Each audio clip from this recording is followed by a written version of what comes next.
इसका परिणाम है कि पुलिस, असम राइफल और केंद्रीय पुलिस बल इस सब ने इकट्ठा मिलकर यहाँ पर एक बहुत अच्छी व्यवस्था करने में सफलता पाई। जिसके चलते हिंसक घटनाओं में 30% कमी और नागरिकों में 86% की कमी 10 साल में की है। लगभग 10,574 विद्रोही सरेंडर हुए हैं और कई सारे समझौते, NLFP का समझौता 2019 में किया, ब्रू समझौता 2020 में किया, बोडो समझौता 2020 में किया, कायमी समझौता 2021 में किया, आदिवासी समूहों के साथ समझौता 2022 में किया, DNLF समझौता 2020 में किया, DNLF शांति समझौता 23 में हुआ, बुरभा शांति समझौता 23 में हुआ, त्रिपुरा समझौता 24 में हुआ, NLFT और ATTF का समझौता 2024 में हुआ। इसके साथ साथ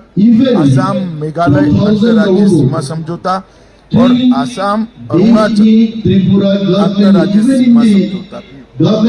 इसके कारण पूरे नॉर्थ ईस्ट के अंदर शांति प्रस्तापित करने का बहुत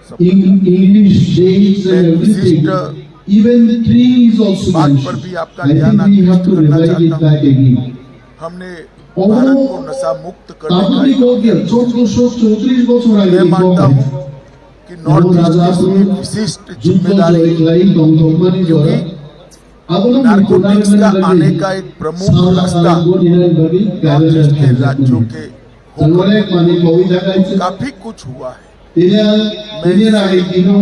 मैं ऐसा नहीं मानता कि 6 सालों के अंदर काफी कुछ काम पर्याप्त। मेरा आग्रह है सभी मुख्यमंत्रियों और राज्यपालों से कि आप सभी लोग हमारी जो जिले की निगरानी समिति बनाई उसको कितनी बैठकें जिला लेवल पर पूरा बल दीजिए, उसको मॉनिटर करिए और नॉर्थ ईस्ट को पूरे भारत के लिए नारकोटिक्स के रास्ते का जो कलंक लगा है, आने वाली खोखला करता है और हमने पूर्णतया भारत को